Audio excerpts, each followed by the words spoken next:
Okay, please be seated, everybody. And good afternoon. I am electronically present in the courtroom today as I'm abiding by the court's quarantine protocols. We have technology in place to allow the court's work to continue without delay. My preparation for all hearings today, not simply these two cases, has been the same. The court is prepared. Whether you are joining us in person in the courtroom or via Zoom, welcome. There are two housekeeping items to address. First, only credentialed media authorized by the court's public information officer, as well as the court reporter, may record these proceedings in the courtroom or on Zoom. If you have not received that authorization in advance, you may not record these proceedings. Second, we have two cases this afternoon. The first case we will address involves the parents as parties in the lawsuit. We will complete that hearing before moving on to the second case, which is the case involving the estates. So let's begin. The court's going to first call the case of Joseph Petito and Nicole Schmidt versus Christopher Laundrie and Roberta Laundrie, case number 2022 CA 1128. Ask the attorneys to please make their appearances and introduce their clients if they're present. Good afternoon, Your Honor. Patrick Riley Ford, sitting to my right, Joseph Petito, and also sitting to my right, Nicole Schmidt. Thank you. Mr. Luca? Good afternoon, Your Honor. Matt Luca on behalf of the defendants, Christopher and Roberta Laundrie, who are not present. Thank you very much. Now we are to hear the motion to dismiss filed by the Laundries, which is at document identification number, or DIN 33. The plaintiffs have filed a response, which is at DIN 38, and the defendants have filed a reply, which is at DIN 39. I've reviewed those filings as well as the other materials submitted by the parties. So Mr. Luca, you have the floor, and if you'd like to go to the lectern, that would be great. Yes, thank you, Your Honor. I have to say, Your Honor, it's unusual to be staring at an empty spot up there at the bench. Well, it is what it is. What do they tell actors, Your Honor? Just find a place on the wall and stare at that? Well, thank you, Your Honor, for your time this afternoon. I appreciate it. Your Honor, I won't spend any time going through the general standard on a motion to dismiss. I know Your Honor is well aware of that, so I'll just jump right in. Your Honor, our position is straightforward. A cause of action for intentional infliction of emotional distress was not intended to include liability for a defendant who does nothing, who has no contact with the plaintiff.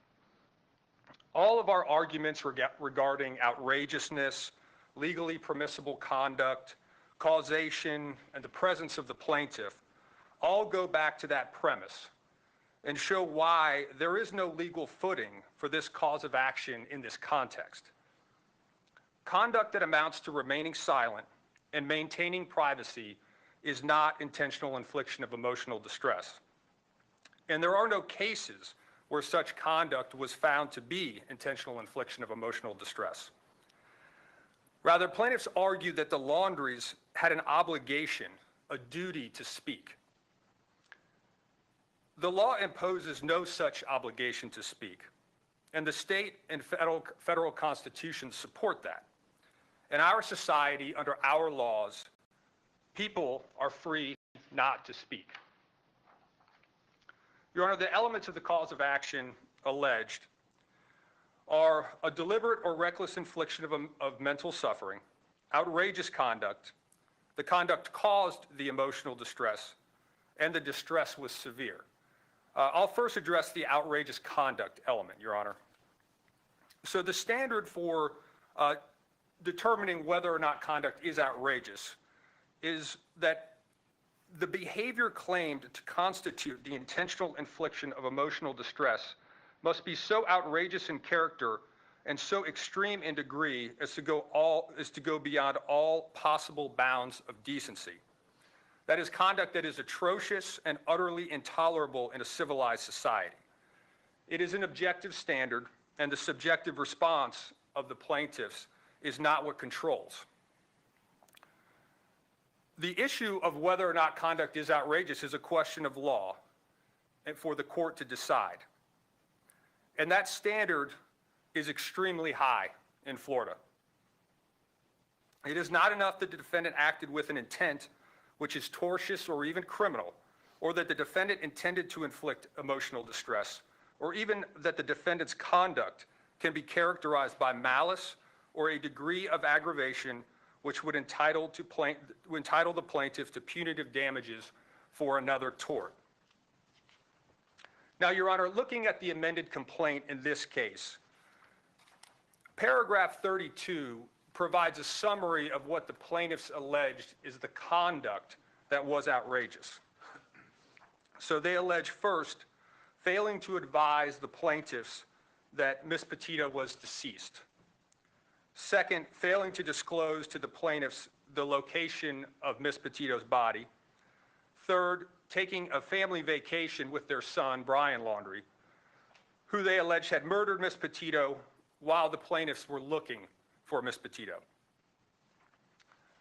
Fourth, blocking access to their cell phone and Facebook page to preclude the plaintiffs from contacting them and getting information regarding Ms. Petito. And finally, that the Laundrie's attorney, not the Laundries themselves, issued a statement to the press expressing hope that the search for Ms. Petito is successful and that Ms. Petito is reunited with her family. Is there a distinction between the attorney doing it on behalf of the Laundries versus the Laundries? Well, Your Honor, the attorney is obviously not a defendant in this case, and there are no allegations that within the complaint that the Laundries directed the attorney to make that statement, what information the attorney had with regard to making that statement. So I do believe that there is a distinction, Your Honor. Isn't under Florida law, isn't the attorney the agent of the client? I do agree with that, Your Honor. Then why does it matter that the attorney and not the Laundries themselves made the statement? Well, Your Honor, what we don't know, what is not alleged in the complaint, is whether their attorney was making that statement on behalf of the Laundries or whether he was making that statement in his personal capacity. Well, on a motion to dismiss, how am I supposed to construe the well-pled allegations? Your Honor, on a motion to dismiss, I would argue to the court that by not alleging in the complaint that the attorney was the agent of the plaintiff, or I'm sorry, of the defendants for purposes of making that statement, that the plaintiffs have not alleged sufficient conduct that would cause liability for the defendants for the statement by their attorney. Well, assume for the sake of argument, the court concludes that there was sufficient allegations that the attorney is the agent for the Laundrie. So assume that to be true. Now we have a situation where the Laundries themselves are making a statement and not standing silent. So what does that do to your argument about staying silent? Your Honor, I still don't think it necessarily makes a difference. I mean, I understand what the court's saying, that that if we impute that statement to the defendants, that would not be complete silence by them. However, the defendants do have a constitutional right to have an attorney and to have that attorney speak. So again, Your Honor, in my view, the attorney was merely exercising the constitutional rights of both the attorney and of his clients by making a statement. Okay, but when you make an affirmative statement, that's the antithesis of staying silent, right? I would agree with that, Your Honor, yes. You may continue. Thank you. Your Honor, the plaintiff's claim of outrageous conduct in this context is novel. The plaintiffs have cited no cases where a person's silence except with regard to what Your Honor just raised with regard to their attorney's statement, was considered outrageous, regardless of the circumstances. And they certainly haven't cited any cases where a statement by a person's attorney has been considered outrageous. All of the cases they've cited involve some action by the defendant. Accepting the allegations of the amended complaint is true and allowing the case to proceed further would require any person and their family to speak about an alleged crime or other tragic event of which they may or may not possess knowledge, and that is simply not something that our legal system requires. For example, if a family member came to me and told me that they did something terrible, the plaintiffs want the law to impose an obligation on me to then report what that family member told me. And that just isn't the law. Even if that I'm sorry, go ahead. Let me make sure I understand what you're saying. Are you saying that they came to you in your capacity as a lawyer or as just a normal person? Just a normal person, Your Honor, just a family member. Okay, well, does Florida recognize a privilege, a parent-child privilege? Your Honor, I'm not arguing privilege. This could be somebody who is not a parent, a child, a wife, a husband, just anybody. My argument is not that there was a privilege between Brian Laundrie and his parents. My argument is that even if Brian Laundrie conveyed information to his parents, that they don't have a requirement then to speak with regard to that information. They don't have to share it. Okay, well, let's go down that road for a moment, because this is where I'm having some difficulty. I fully understand and get the constitutional right to remain silent.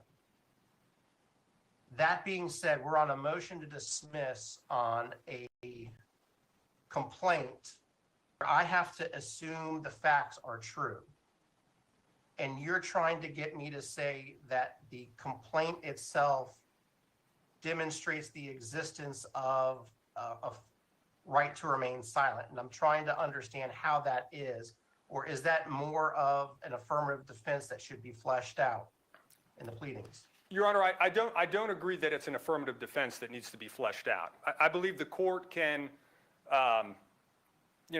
obviously the complaint alleges that the defendants were residents of the state of Florida, so the Constitution of Florida and the Constitution of the United States apply to them.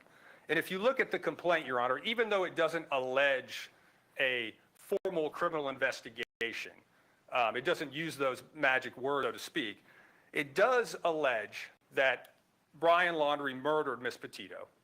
It alleges that Brian Laundrie engaged in conduct to try to cover that up by sending text messages and things like that.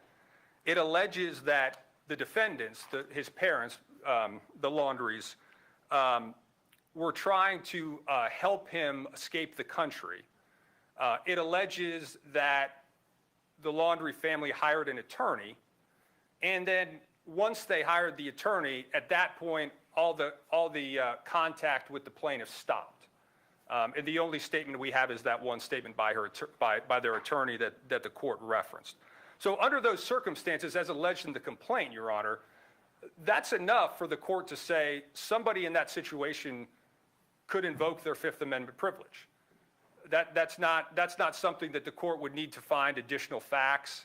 The court does not need to look outside the four corners of the complaint. There are sufficient allegations within the complaint that would trigger somebody in that situation exercising their Fifth Amendment privilege.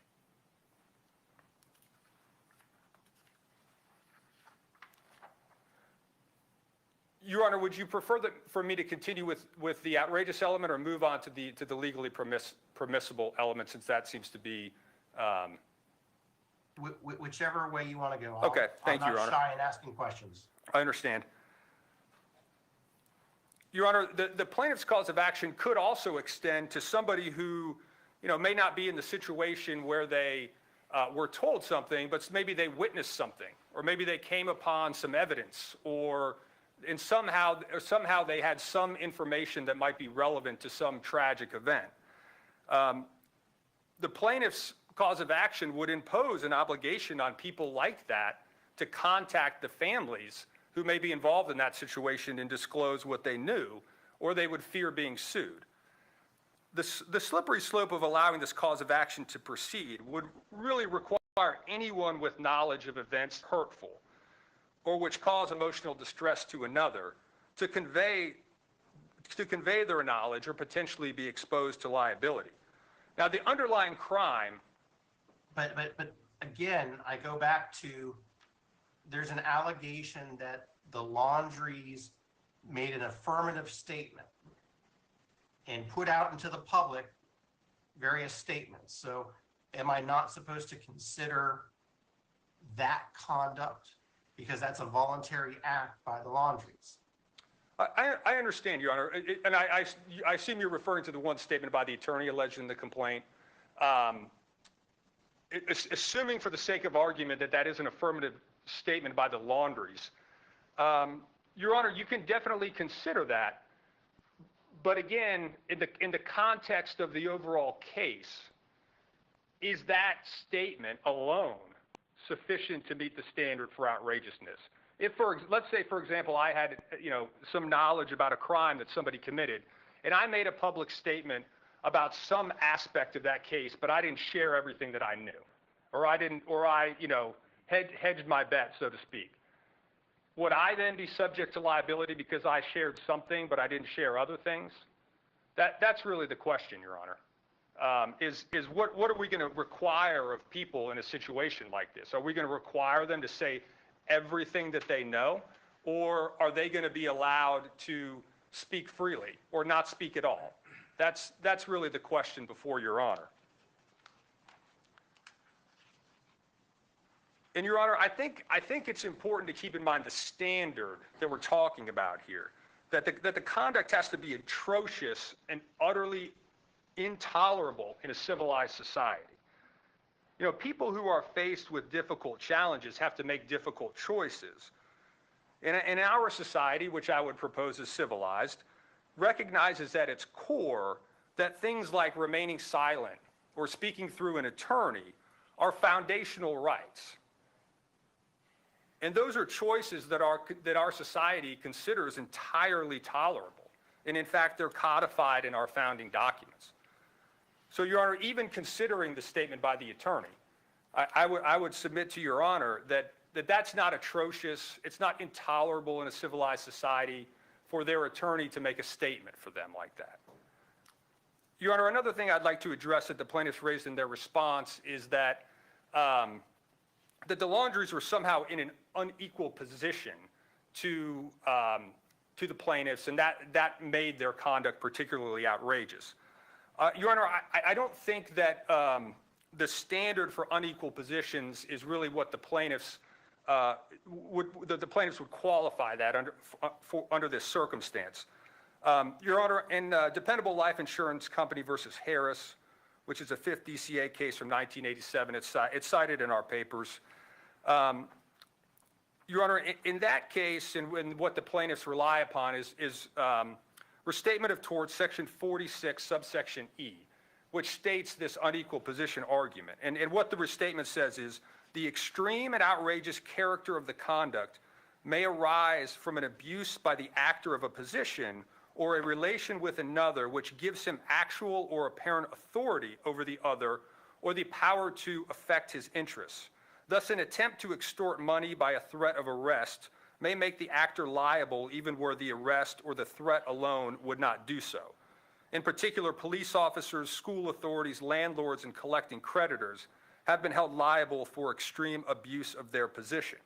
Even in such cases, however, the annoyances that are not extreme, even in such cases, however, the actor has not been held liable for mere insults, indignities, or annoyances that are not extreme or outrageous. So, Your Honor, in Harris, what the court recognized there is that the result of this unequal position must be something that is akin to extortion, meaning that somebody threatens another person based upon their position to cause some harm, like, I'm gonna cause you to lose your job, I'm gonna cause you to be arrested, I'm gonna hurt your family, something like that. That's really what it's about. It's about somebody who has some authority to affect the person's life. It's not a situation where somebody might have information that another person doesn't have and they simply don't share it. That's not really what the Harris case or what the restatement are talking about when they say unequal positions.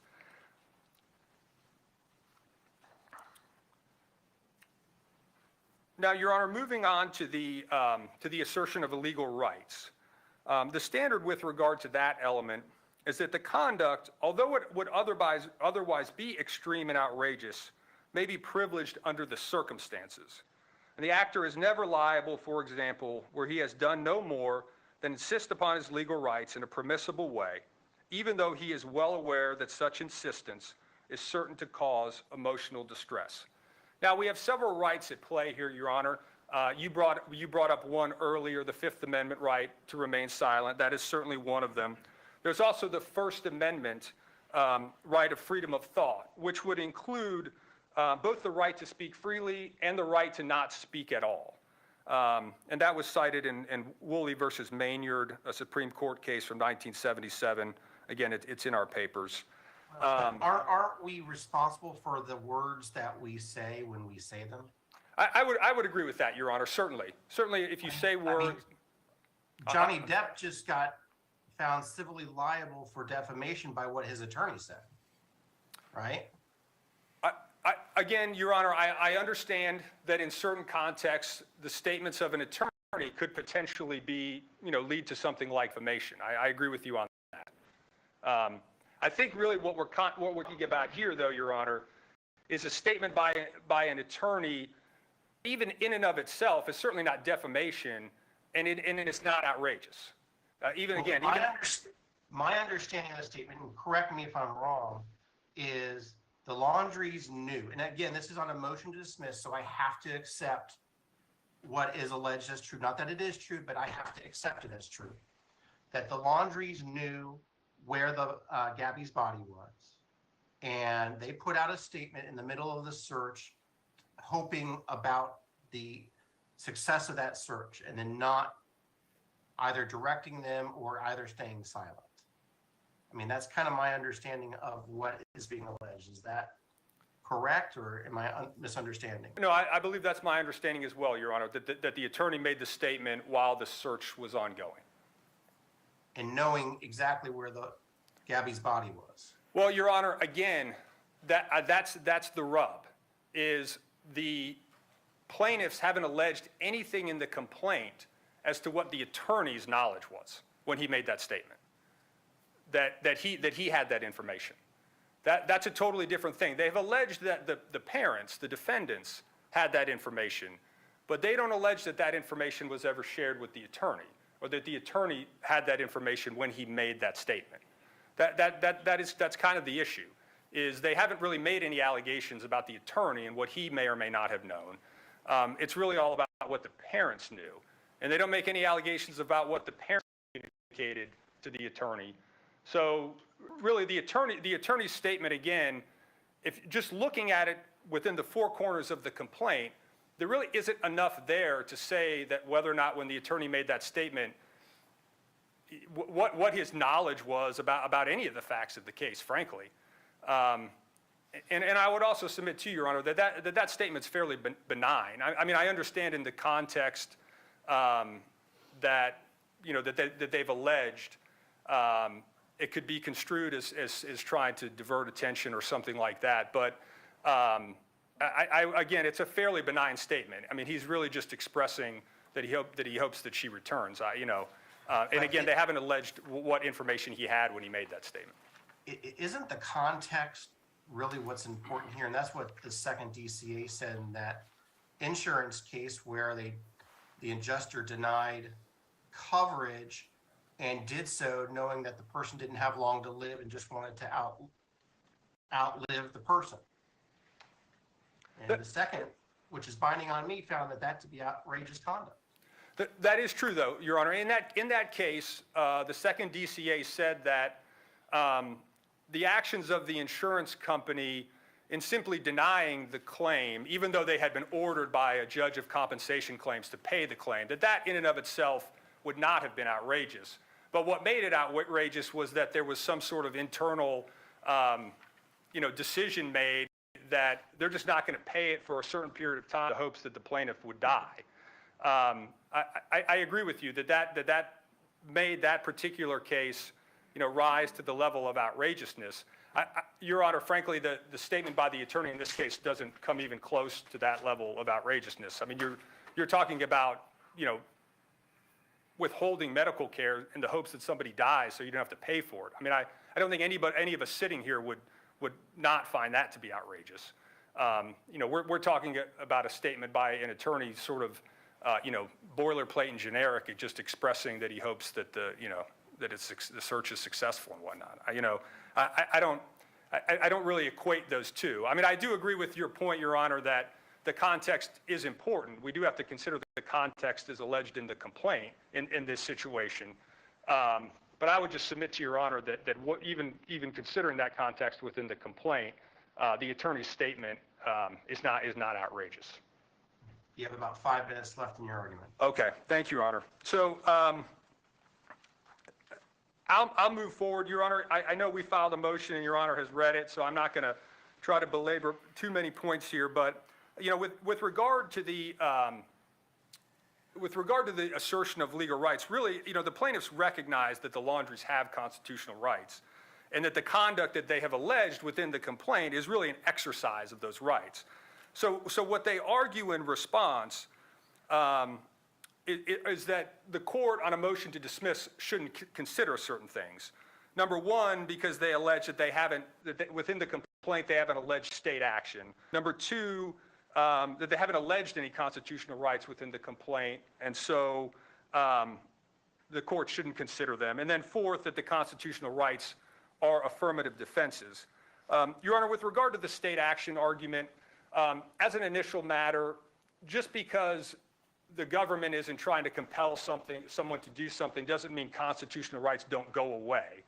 If you don't protect your own constitutional rights, even when the government's not trying to do something to you, then you would likely waive them.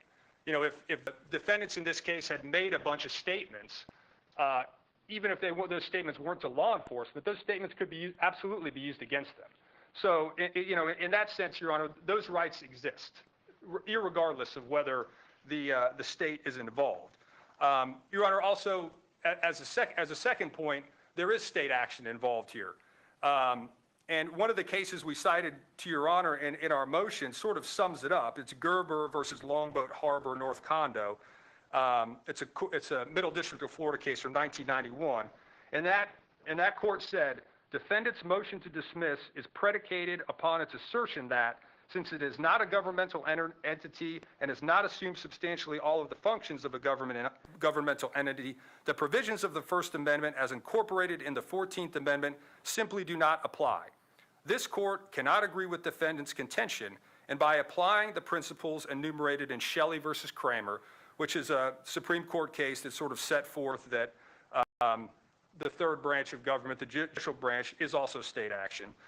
This court found and continues to find that judicial enforcement of private agreements contained in a declaration of condominium constitutes state action and brings the heretofore private conduct within the scope of the 14th Amendment, through which the First Amendment guarantee of free speech is made applicable to the states. Now, obviously, we're not dealing with a contract here or a condo association or anything like that, but the point is the same, that when a party tries to use the courts to enforce something, then there is state action. And in this case, Your Honor, the plaintiffs want the court to enter a judgment against the defendants. They presumably will want the court to enforce that judgment, and they want to use the court's authority to compel the defendants to participate in the discovery process, all of which implicates their First Amendment, Fifth Amendment, all of their rights, Sixth Amendment right to counsel. So, Your Honor, in that regard, there is state action. I addressed the criminal investigation earlier, so I won't go through that again. Your Honor, with regard to the four corners of the complaint argument, like I said before, the Laundries are residents of Florida. It's alleged in the complaint. As such, the Constitution fully applies to them, and the court can consider those rights. You know, the plaintiffs are essentially asking the court to force the defendants to go through discovery, pretrial proceedings, summary judgment, just to get to the point where the court finds that the defendants have constitutional rights. That's just a waste of judicial resources and the resources of the parties. Your Honor, with regard to the affirmative defense, nobody cited any cases where the legally permissible element is labeled in an affirmative defense. I certainly haven't seen anything where it's the defendant's burden to prove that if there were to be a trial such that it would be an affirmative defense. rather the legally permissible element is really intertwined with the outrageous element. In the seminal case of Metropolitan Life versus McCarson, which is the Florida Supreme Court case that established the cause of action, the court explained how it applied in that case. And it said, the facts as a matter of law are not so outrageous in character and so extreme in degree as to go beyond all possible bounds of decency. Rather, the insurance company, according to the terms of the policy, had the right to demand proof of ineligibility for Medicaid, or from Medicare.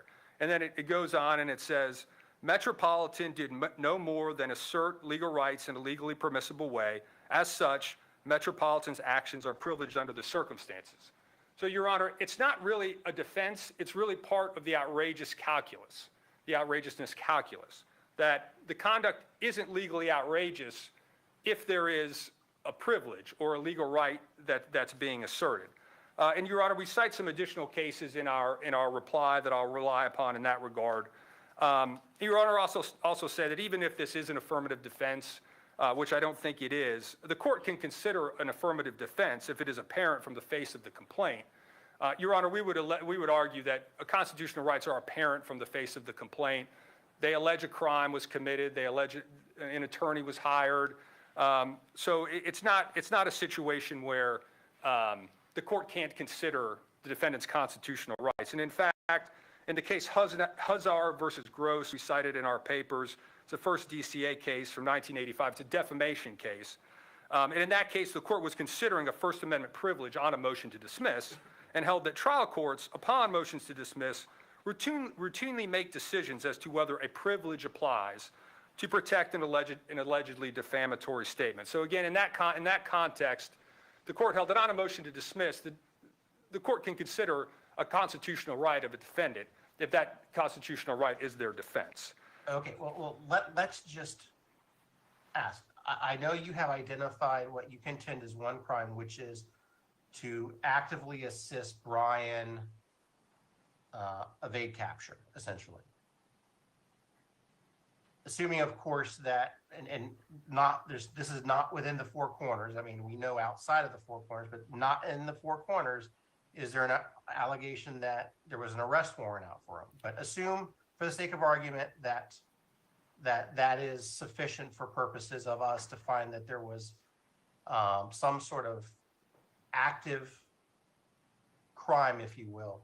Is there any other crime that the Laundries have been accused of or could potentially be accused of? Because before you can invoke a constitutional right to remain silent, there's got to be a crime, right? Well, Your Honor, there doesn't necessarily have to be a crime. You just have to believe that you may be in jeopardy of a potential investigation. Well, doesn't the case law talk about it has to be a chain in the causation towards a crime? Your Honor, I don't disagree with you on that point. What I'm saying, though, is there doesn't have to be a formal investigation. If I left this courtroom and committed a crime and nobody knew about it, I'm not obligated to go confess that crime. Like I can assert my silence for as long as I feel like I need to protect myself. Well, let me ask you this, because the case law I'm familiar with is in a deposition, the Fifth Amendment would have to be invoked as to each specific question. So, for instance, if the question is, what is your name? You might not have a Fifth Amendment right to not answer that, depending on the context of the alleged crime. So I get back to what is the crime here? And isn't that really something that we need more pleadings to be able to accurately identify so that I have a better standard as to whether or not your Fifth Amendment argument actually is applicable? I don't think so, Your Honor. I mean, certainly the plaintiffs have alleged criminal conduct, most of which by Brian Laundrie. I'll agree with that.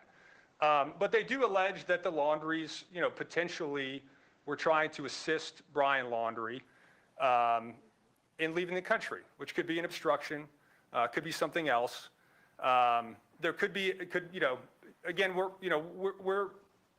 not leaving the complaint when we talk about that. And so in that regard, the defendants still wouldn't have an obligation to speak about other things that may be sort of tangentially related to the whole situation, if there is potentially a crime involved. I mean, Your Honor, in Miranda versus Arizona, the Supreme Court held the privilege is fulfilled only when the person is guaranteed the right to remain silent unless he chooses to speak in unfettered exercise of his own free will. So it's the defendant's exercise. It's not something where, the defendant can maintain his silence only with regard to certain things. If he's not being compelled to answer questions, he doesn't have to speak, period, at all. Again, from Miranda versus Arizona, the privilege has come rightfully to be recognized in part as an individual's substantive right, a right to a private enclave where he may lead a private life. That right is the hallmark of our democracy. So again, Your Honor, it's not, in Miranda versus Arizona, the court wasn't parsing what questions the defendant can or cannot answer. They said the right is a private enclave where a person can lead a private life. They can maintain that privacy for as long as they're able. Now, of course, like there are certain situations if defendant is subpoenaed to testify, perhaps certain questions could be parsed, like what the person's name is or something, as long as that's not incriminating, which in some contexts it is. This is, again, going to the plaintiff's argument, they haven't alleged that anybody was compelling anybody to do something and they refused or something like that. In that context, everybody has the right to their private enclave. They don't have to come and affirmatively state everything they know about everything. That's just not the way our society works. It's not the way, it's not how the Constitution works. People are protected until they're not. And so that, in my opinion, Your Honor, I don't believe that the Laundries would have an obligation to provide certain information and not provide other information. That they can withhold all information until it's compelled of them. That's or they're provided immunity by the government or whatever the circumstance might be. Well, let's put a pin in that right now so I can hear from your opponent. Yes, Your Honor. And Your Honor, for our remaining arguments, we'll just rely upon our papers unless the court has some specific questions that you'd like to address. Thank you, sir.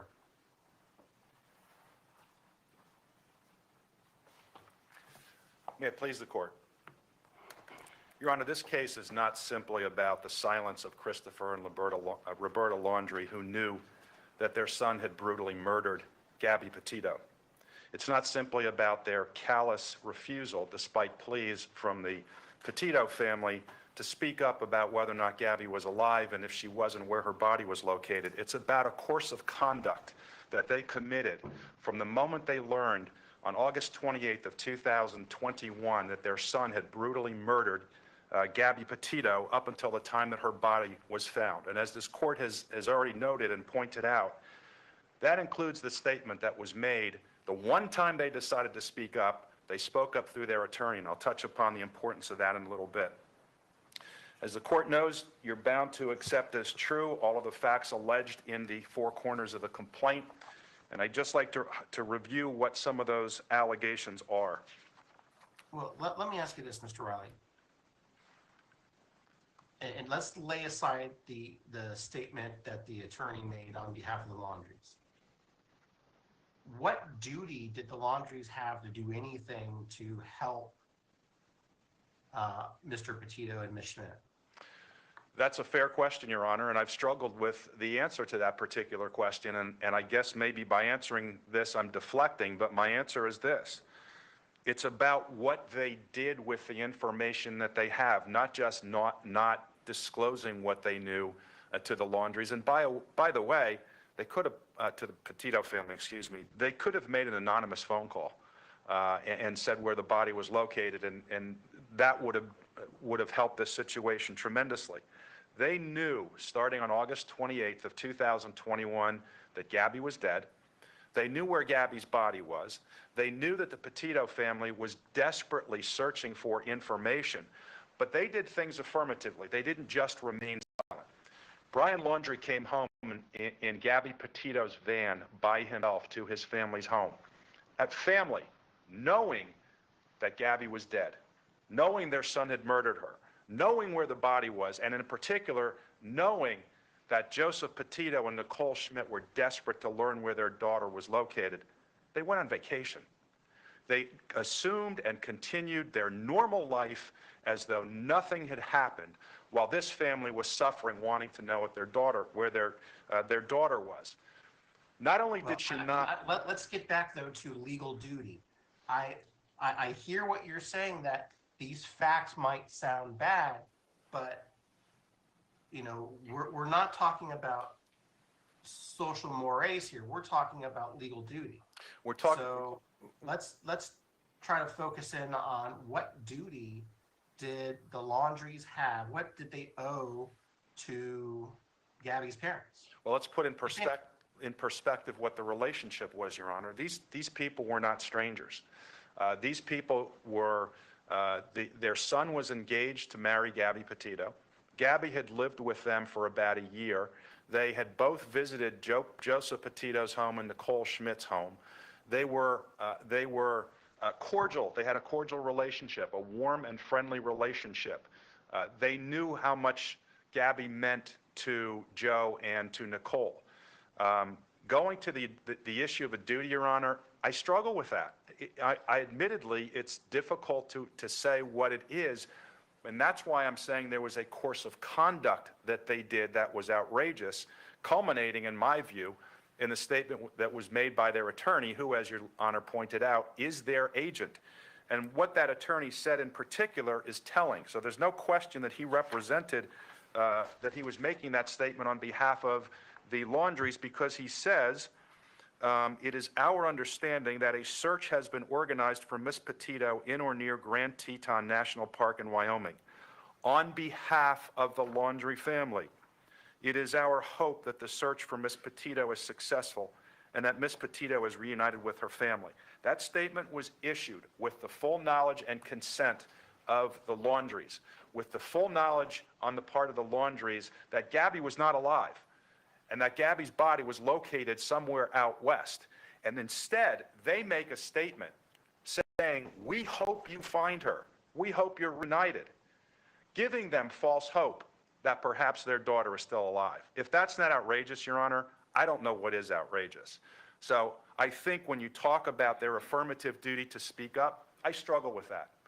But they did speak up. And when they spoke up, they made that very callous, that very terrible statement, giving hope to Joe and Nicole that perhaps Gabby was still alive, with full knowledge that she was not. And Judge, when I talk about the course of conduct, I want to talk about some of the cases that I cited in my response to the motion, where the court found that there was outrageous conduct. And I don't see how any of these cases are by any stretch of the imagination, worse than what happened in this particular case. In the McAlpin versus Sokole case, a patient went to a hospital to have an x-ray done. She put on a hospital gown. She walked into the x-ray room, and the minute she walked into the room, the doctor began berating her in front of other staff because she hadn't paid another doctor's bill. He told her he wasn't going to treat her, and he told her that he was going to call security and have her removed from the hospital. That, according to the court, was outrageous. In Nims versus Harrison, a teacher, two students of a teacher wrote, published, and circulated a newsletter in which they had an article called Low Life, and they referred to that teacher in offensive language, threatened to kill her, threatened to rape her children, and threatened to rape their cousins. Outrageous. Ford Motor Credit Company versus Sheehan. Collection agent is unable to locate the debtor, contacts the debtor's mother, tells the debtor's mother that she's from a hospital out in California. She's trying to locate the debtor because two of the debtor's children had been in a serious car accident, and she wants to find the debtor so that she can let him know about this accident. The son speaks to the mother later that day, hears the story from the mother, spends the next 7 hours calling hospitals and police departments out in California, only to find out that this story was false. That was outrageous. The Dependable Life Insurance Company versus Harris case was talked about previously. In Liberty Mutual versus Stedman, the company delayed authorizing a lung transplant even though a judge of compensation claims had already ordered that they pay for the lung transplant. The carrier knew she would die without the lung transplant, so hoping the problem would go away, they denied payment in an effort to intentionally induce stress on her part to speed up her demise. The court said, under the totality of the circumstances, it's outrageous. Williams versus Mineola, and it's these two last cases that I'm going to cite the court to that I think are most instructive here. In Williams versus Mineola, police officers attended the autopsy of a teenage boy who had been murdered or committed suicide, and they were there with a videotape, a video camera, and a camera to record it because of the suspicion that a crime may have been committed. They took that video, they took those photos, and they took them to a party. And at the party, they shared them with other persons, including other police officers from surrounding jurisdictions, and they laughed and they joked about what was in those photographs. The court found that to be outrageous, and here's what the court said. As for what is outrageous or reckless or what is not, we emphasize that our society, as reflected, for example, in decisions of the courts of Florida cited earlier in this opinion, shows a particular solicitude for the emotional vulnerability of survivors regarding improper behavior toward the dead body of a loved one, and the special deference paid by courts to families' feelings where rights involving dead bodies are concerned is central to our decision. This area is unique, and once it has entered, behavior which in other circumstances might be merely insulting, frivolous, or careless becomes indecent, outrageous, and intolerable. One obvious reason is that the bereaved are already suffering psychic trauma because of the loss of the loved one, and are especially sensitized to any disrespect or indignity directed at the deceased body or a representation of it. The potential for severe emotional distress is enormously increased in that situation. All of this is well known to the ordinary person, and so a level of carelessness or callousness, which might not be considered tortious in other situations, can show outrageousness and recklessness when a dead body or a picture of a dead body is involved. Well, Mr. Riley, how is a statement, "We hope this search is successful," how is that in itself outrageous? It's a lie. It's said with knowledge that there's no hope of finding her alive because she's dead. It's said with an intention to give false hope to a family that their daughter may be alive. That's outrageous. And at this particular point in time, they had been begging the Laundries to tell them where their daughter was, and this is the statement that they issued. The one time they chose to speak up, this was the statement that they issued. A lie that gave false hope to Gabby's parents that perhaps she might be alive. The other case, Your Honor, that I think is instructive is the Thomas versus Hospital Board of Directors case, and I think this one may be even more instructive. In that case, during I believe it was a hip transplant surgery, the decedent died. She died of cardiac arrest. What she really died, the real reason she died of cardiac arrest is because she was given an overdose of a particular medication during the surgery. And the doctors and the nurses agreed that they would not report the true reason for why she died. They would say that it resulted from complications of surgery. As a result, the complete autopsy was not done. The body was released to the family, and less than a week later, as the decedent's daughter was trying to bury her mother, she received a telephone call from the medical examiner saying, "You need to bring that body back immediately. We have to perform a complete autopsy." Again, the court said that was outrageous, and what the court said was, "We believe that the appellee's conduct in making false statements," and isn't that what Mr. Bertolino did on behalf of the Laundries here? "We believe that the appellee's conduct in making false statements which led to the interruption of Mildred Thomas's funeral and the return of her body for a second, more thorough autopsy rises to the level of atrocious and utterly intolerable behavior which cannot be condoned in a civilized society. As noted in Stedman, when an actor has knowledge that the other person is peculiarly susceptible to emotional distress," and the Laundries knew that because this family publicly said they were distressed trying to find their daughter. The actor's conduct may become heartless, flagrant, and outrageous when the actor proceeds in the face of such knowledge. We believe that in a situation where a person's loved one has died, it would be apparent to anyone that the person would be susceptible to emotional distress, and therefore that the action of providing false information concerning the loved one's cause of death meets the standard for a claim of outrage.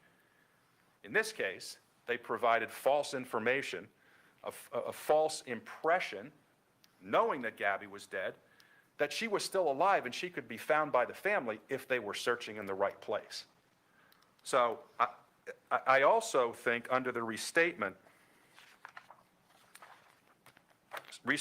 of tort section 46, comment F says, the extreme and outrageous character of the conduct may arise from the actor's knowledge that the other is peculiarly susceptible to emotional distress by reason of some physical or mental condition or peculiarity.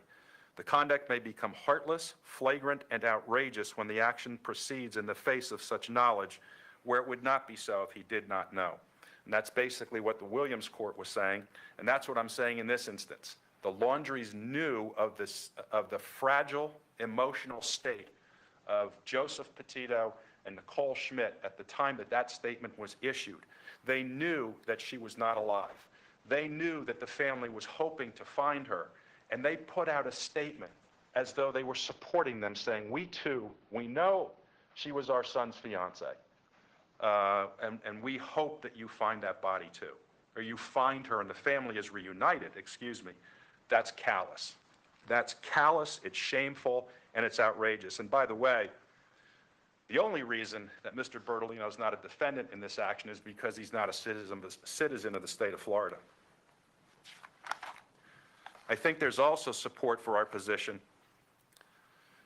under comment E to the restatement, which says unequal position of the parties in a relationship where one asserts and has the powers to affect the interest of the other may also supply the heightened degree of outrageousness required for a claim of intentional infliction of emotional distress.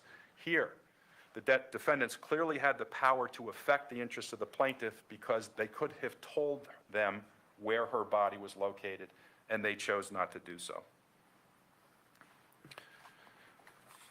Your Honor, I don't think there's any question. There's been nothing raised, at least by counsel in his argument, that the conduct didn't cause severe emotional distress to my clients, to the extent that they would suggest and have suggested, well, they were already distressed anyway, so all we did was increase their harm. I guess it's okay to kick someone when they're down, according to the Laundries. But going back to those two cases that I cited earlier involving dead bodies, the parties were already grieving, and it was the conduct after death that the court found was outrageous and permitted the case to move forward. So I think we have the issue of their conduct was intended to harm, or certainly what they did, they should have known was likely to cause severe emotional distress to my clients. We clearly have an outrageous conduct on their part. I think we have established that the conduct caused more emotional distress. It doesn't have to be the only cause of their distress. If it increases, that's sufficient to recover. And I don't think they're contesting at all that the emotional distress was severe. So I'll move on to the suggestion that the defendants get to raise affirmative defenses at this point in time. Well, and thank you for doing that, because my question there is, I mean, the rule is that I can address it if it is apparent within the four corners, and effectively you alleged conduct which arguably could be considered criminal on behalf of the defendants. So why can't I consider the Laundrie's constitutional right to remain silent and other constitutional rights within the context of ruling on this motion to dismiss? Well, Judge, I'm curious to find out what conduct it is that the complaint says the Laundries committed that was potentially criminal. So if the answer is they were harboring a fugitive, there were no charge. Again, we're outside the record, but to my knowledge, or outside the four corners of the complaint, but the complaint doesn't allege that there were any charges pending against Brian Laundrie at the time. So they couldn't have been harboring a fugitive. Are they? I'm not sure the absence of charges is the criteria that we use. Well, Judge, what this is forcing me to do to address that is to go outside the record, which is not what we're supposed to do, to say he wasn't running. According to everything we know, the police knew where he was. So he wasn't a fugitive, so they weren't harboring a fugitive. I don't know what were the accessories after the fact. I don't know. Is there something they want to confess to? I'm happy to hear it, but I don't know that anywhere within the four corners of the complaint there's a suggestion that the Laundries were under investigation for a crime or that they had committed a crime. So, first of all, I think we shouldn't even be considering this as an affirmative defense. Secondly, you can't look at the complaint and determine was there an investigation into them and what were the crimes. So I don't think the Fifth Amendment applies. If we turn to the First Amendment, I will tell you I strongly disagree with counsel's assertion that it applies in all instances.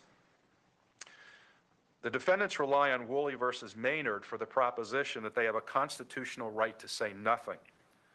But Woolley says that the right of freedom of thought protected by the First Amendment against state action includes both the right to speak freely and the right to refrain from speaking at all. And we're not talking about state action in this case. The defendant says we're asking the court to force the defendants essentially to say something. That's not what we're doing. We're seeking damages for their conduct.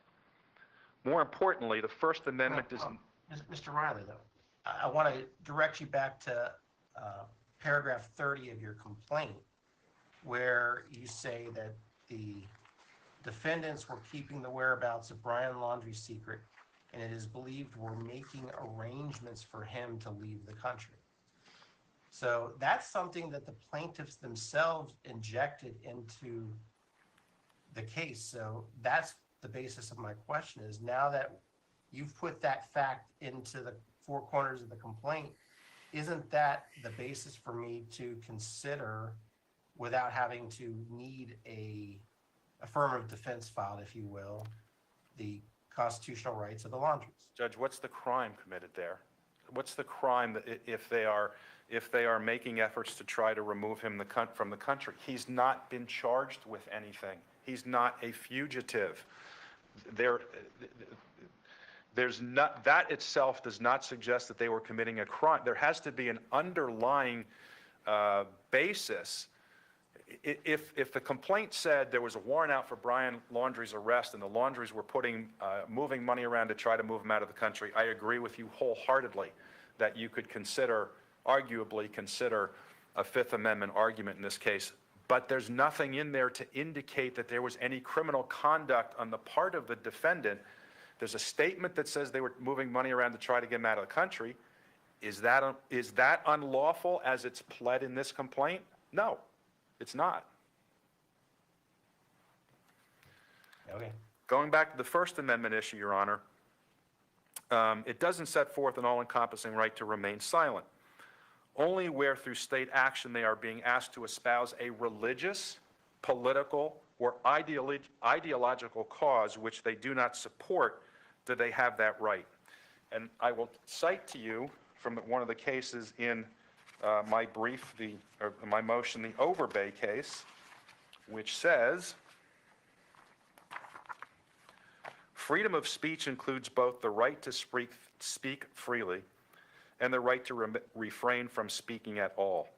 At its heart, the right to refrain from speaking is concerned for preventing government from compelling individuals to mouth support for views they find objectionable or mandating speech that a speaker would not otherwise make. In other words, the court continued, the right to refrain from speaking limits the government's ability to sanction or override a private individual's preference for not making certain speech. Not all speech, certain speech. So let's look at Overbay. Mr. Riley, you have 5 minutes left, sir. Thank you, Your Honor. Are the Laundrie suggesting that we're seeking to compel them to mouth support for a view they find objectionable? Do they find it objectionable to tell a grieving family where their daughter's body is located and that that she's no longer alive?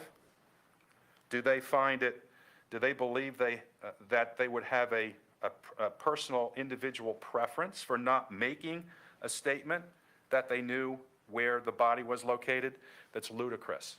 The First Amendment does not apply in this particular circumstance.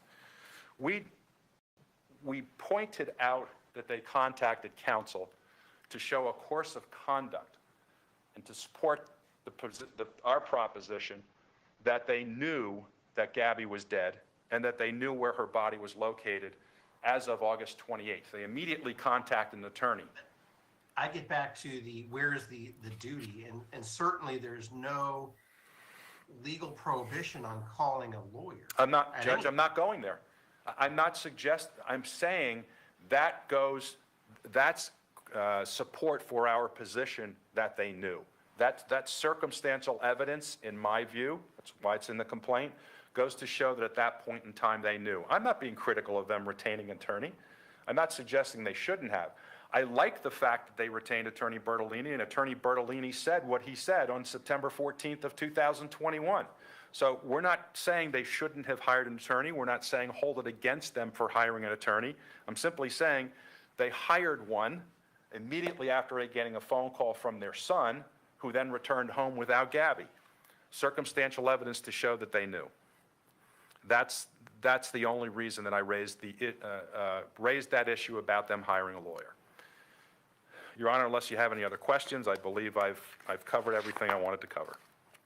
Thank you very much. Thank you. Mr. Luca, I'll give you 2 minutes for any brief reply, but let's keep it to 2 minutes. Yes, thank you, Your Honor. Your Honor, one thing I would point you to with regard to that City of Mineola case, Your Honor, there is a second DCA case, Crenshaw versus Sarasota County Public Hospital Board. I think it's cited in both my motion and the plaintiff's brief. And in that case, Your Honor, that case also involved a dead body, a stillborn child. And basically what happened is after the child was born, deceased, somebody within the hospital mutilated the child. It ended up going down a laundry chute. And in that case, Your Honor, importantly, the court noted that obviously if the mother had witnessed all of those terrible things that happened to the child, that might be one thing. But the court noted that the physically injured party should be directly involved in the event causing the original injury. If such a person sees it, hears it, or arrives on the scene while the injured party is still there, then that person is likely involved. And then they go on to say, here, appellant did not allege that she saw the mutilated body or that she was involved in the event, except for the birth of the stillborn child in any way. So, and Your Honor, that Stedman case was cited in Mineola, and in Mineola, the fifth DCA said that to the extent that Stedman conflicts, they're not going to follow Stedman. But Stedman would control here because it is a second DCA case. And lastly, Your Honor, I didn't raise this, get time to raise this initially, but I would point Your Honor to another important case, which is MM versus MPS. It's a third DCA case from 1989, again cited in the papers. And although not perfectly analogous, that case is instructive.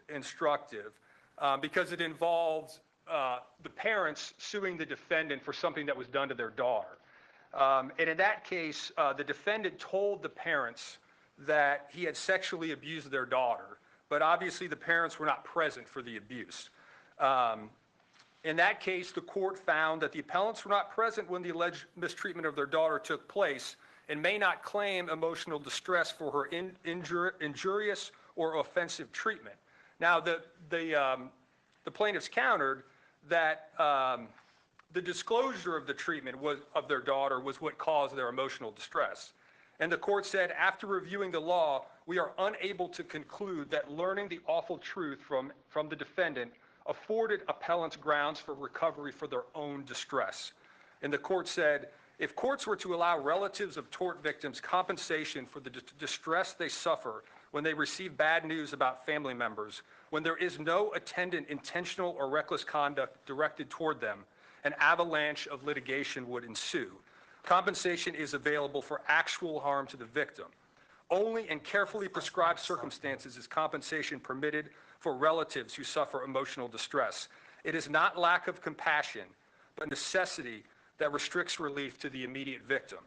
And Your Honor, in this case, I would just submit to Your Honor that allowing a cause of action like this to proceed would create an avalanche of litigation that the tort was never intended to cover.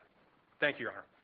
Thank you both for your arguments. I will do my best to get a written order out within 2 weeks of today. Anything else in this first case before we recess the first case? No, Your Honor. No, thank you, Your Honor. May I be excused? Yes, sir. I don't represent any parties in the second case, so. That's fine. While Mr. Luca is cleaning up, is there anybody that's going to be here in the second case, which is Nicole Schmidt as administrator of the estate of Gabrielle Verona Petito versus Barry F. Spivey as curator of the estate of Brian Laundrie, case number 2022 CA 2115SC?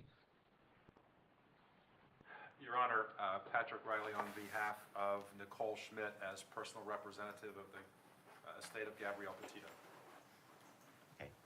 And has anyone appeared for the respondent? No one, to my knowledge, has appeared. As Your Honor knows, Attorney Spivey, there was an order entered at the request of Attorney Spivey that because it was the Laundrie family who filed the objection to the claim that was made against Brian Laundrie's estate, they should defend the action. An order was entered appointing them ad litem to defend the action. It's been more than 20 days since I served the complaint on Mr. Spivey, but out of an abundance of caution, I'm giving the Laundries a period of time to respond, although the information that I have is that they are not going to and that a default will be entered. Okay. Well, Deputy Velez, if you could sound the halls for Barry Spivey as curator.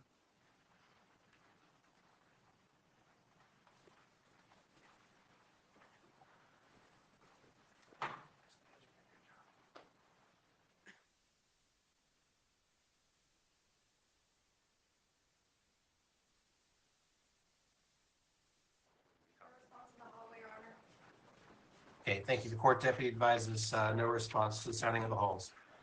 Okay, well, what's your intentions then in this case, Mr. Riley?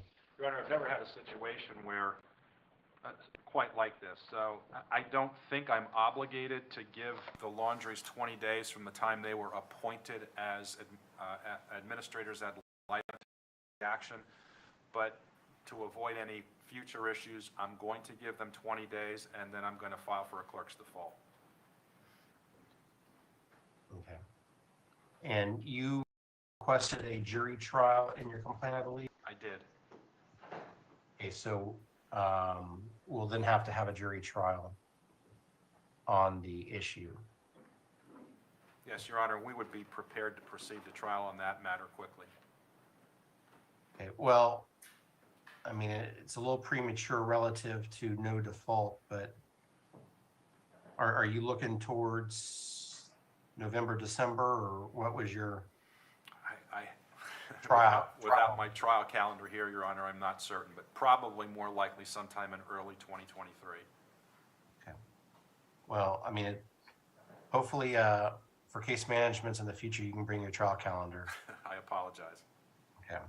Well, we'll wait and see whether you obtain a default or if someone appears. Obviously, if someone appears, I want you all to go ahead and do the case management order and get deadlines set, and so that we'll get the case rolling.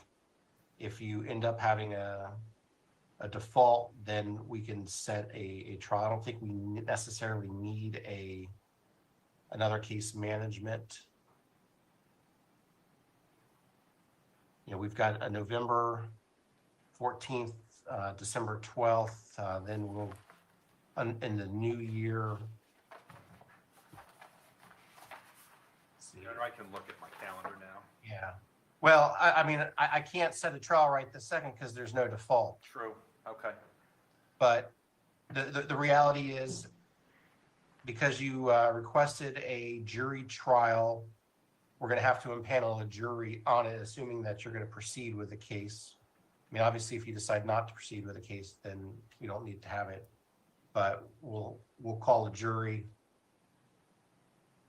and we'll go from there. Very well. It's just, you know, I'm trying to figure out, you know, with all the other trials going on here and which judges are going to be here when, you know, just need to start planning these things out. I hope that doesn't mean what I think it means, but for next year. Oh, I have no idea which judge is going to be here in 2023. That's the chief judge's prerogative. Understood. Yeah. So I will not reset a case management if Mr. Spivey or an administrator shows up. I'd ask that you go ahead and do a case management order and send it in, a report. If it is a default, send my judicial assistant word that the default has been entered and a couple of dates on our trial calendar where you're looking for the trial to be had, and then we'll go from there. Thank you. Assuming that there is a default, how many days of trial are you anticipating? 1 to 2 at the most. The witness list will be short. I suspect jury selection will take us a little bit of time. Well, yeah. That's why I was saying 1 to 2, because I think I could try the case in a day. Okay. Anything else in the second case, Mr. Riley, No, Your Honor, thank you. No? Okay. With that, we're going to be adjourned for the afternoon. Thank you all very much for being here, and have a good afternoon. Thank you, Your Honor. You as well.